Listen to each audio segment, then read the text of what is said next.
मैं बताने जा रही हूँ सरफेस केमिस्ट्री। सरफेस केमिस्ट्री देखिए, सरफेस केमिस्ट्री में जो है कैटलिस्ट एंजाइम। तो देखिए कैटलिस्ट एंजाइम जो है वो एंजाइम होता है जो हमारे बॉडी के जो है बॉडी के रिएक्टिविटी एक्टिविटी को कंप्लीट करने के लिए एंजाइम्स की जो है ज़रूरत होती है। तो जैसे हमारे बॉडी में जो है बहुत जो केमिकल एंड बायोकेमिकल रिएक्शंस को कंप्लीट करने में जो है हमारे जो है एंजाइम्स की रिक्वायरमेंट होती है। विदाउट एंजाइम्स कोई भी हमारी जो है जो प्रोसेस है बायोलॉजिकल प्रोसेस है for living beings like animals है, प्लांट्स है एंड ह्यूमन बींग्स है, तो हर किसी में जो है एंजाइम्स की ज़रूरत होती है। तो एंजाइम्स की ज़रूरत होती है। Without enzymes human body activity कोई भी रिएक्टिविटी कोई भी कंप्लीट नहीं कर सकती है। ठीक है, तो इसके लिए एंजाइम्स की बहुत ज़्यादा रिक्वायरमेंट होती है। तो हमारे बॉडी में जो एंजाइम्स होती है वो जो है ग्लोबुलर प्रोटीन्स होती है। जो ग्लोबुलर प्रोटीन्स होती है वही एंजाइम्स का जो है फंक्शंस करती है, एंजाइम्स रोल करती हैं। तो लाइक जो है हमारा जो है हम खाना खा रहे हैं या कोई भी जो है जैसे खाना खा रहे हैं तो खाने को डाइजेस्ट होने के लिए जो है एंजाइम्स यहाँ से ले करके पूरा एक जो भी हम एक बाइट ले रहे हैं उसको लेने से लेके लास्ट तक जो है एंजाइम्स की जो है रिक्वायरमेंट होती है।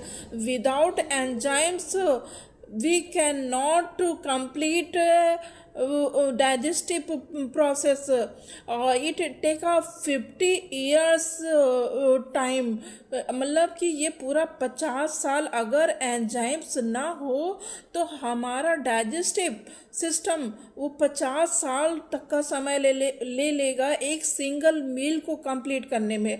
यानी कि देखिए एंजाइम्स की इतनी ज़्यादा रिक्वायरमेंट होती है ना। तो enzymes is a very important for a living beings के लिए बहुत ज़्यादा इम्पॉर्टेंट होती है।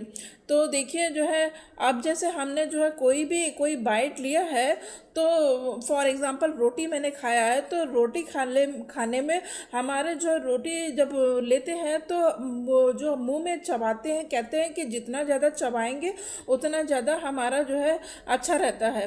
तो उसका एक रीज़न है। रीज़न क्या है कि जितना हम रोटी को जो है मुंह में उसको चबाएंगे उतने ज़्यादा उसमें मुंह में हमारा टाइलिन एंजाइम होता है। उस टाइलिन एंजाइम से वो जो रोटी है उसमें टाइलिन एंजाइम लगती है। फिर उसके बाद वो धीरे धीरे जब निकलते हैं तो फिर हमारा इसोफेगस में जाता है, इसोफेगस से फिर जो है स्टमक में जाता है, फिर स्टमक से फिर इंटेस्टाइन, फिर मतलब कि उसको जो है फिर स्टमक में कैसा है अम्लीय यानी कि जो है एसिडिक मीडियम है। तो एसिडिक मीडियम है वहाँ पर वो जो भी हमारे जो है फूड पार्टिकल्स है पहले उनको एसिडिक मीडियम में बनाया जाता है। तो एसिडिक मीडियम में जैसे कि कोई भी वैसे पार्टिकल्स है वो और जैसे मतलब कि अनडाइजेस्टिव पार्टिकल्स है या वैसा पार्टिकल्स है लाइक मैंने जो है कोई भी हम लोग जैसे कि फ़िश खा लेते हैं तो कहते हैं कि फ़िश खा लिया तो अंदर चला गया तो वो कांटा जो है क्या है पेट में गड़ेगा, लेकिन ऐसा नहीं होता है। उसमें क्या है हमारे स्टमक में क्या है कि वो एसिडिक मीडियम है। एसिडिक मीडियम में जो बोन होती है उस बोन को HCl जो है वो डाइल्यूट कर देती है, और डाइल्यूट करके उसको डिज़ोल्व कर ले देती है और पूरा उसको जो है वो डाइजेस्ट हो जाती है। तो उसमें कोई मतलब कि कहने का मतलब हमारा डाइजेस्टिव सिस्टम जो है बाय एंजाइम्स जो है कितना ज़्यादा वो प्रोसेस होता है। फिर उसके बाद जो है उसमें जो हमने कार्बोहाइड्रेट खाया है तो सुक्रोज एमाइलेज एंजाइम है, माइलेज एंजाइम है, पेप्टेज एंजाइम है। तो ये सारे एंजाइम्स हैं। उस एंजाइम जो बॉडी के में हमारे चले गए हैं फूड पार्टिकल्स, उन फूड पार्टिकल्स को जो है डाइजेस्ट करने के लिए ये सारे एंजाइम्स जो है हम उसको जो है लेते हैं।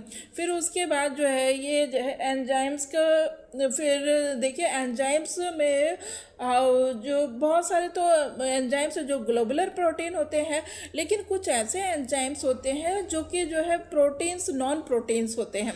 तो नॉन प्रोटीन्स में जो एंजाइम्स होते हैं वो सब मेटल्स आयन होते हैं, लाइक सोडियम एंड पोटेशियम है, मैग्नीज है, जिंक है, हाँ, कोबाल्ट है। तो ये सारे सब एंजाइम्स है जो कि मेटल आयंस है। तो इनको क्या बोलते हैं, प्रोस्टैथिक ग्रुप। और प्रोस्टैथिक ग्रुप होते हैं जो कि मेटल आयन होते हैं।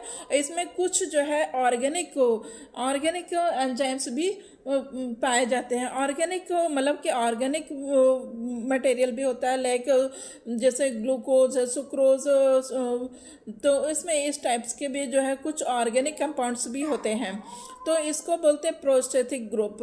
और इसको जो प्रोस्टैथिक ग्रुप को जो है इसको जो है एंजाइम्स को एंजाइम्स या फिर इसको को फैक्टर भी बोलते हैं। को फैक्टर यानी कहने का मतलब है कि जो ये को फैक्टर भी बोलते हैं, ये एक एंजाइम के साथ एक प्रमोटर की तरह भी होता है, जिसको को एंजाइम कहते हैं। जो एंजाइम है वो को एंजाइम के साथ मिल करके हमारे जो है जो डाइजेस्टिव सिस्टम है या लाइव जो भी प्रोसेस है उसको कंप्लीट करने के लिए इन दोनों का होना ज़रूरी होता है।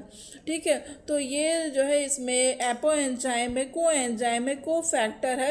ये को एंजाइम है, एंजाइम के साथ इनका साथ में रहना बहुत ज़रूरी है, जिससे जो है वो जो डाइजेस्टिव सिस्टम है जो वो पूरा प्रोसेस कंप्लीट होने के लिए इनकी रिक्वायरमेंट होती है। Without in two things the digestive system can not be completed.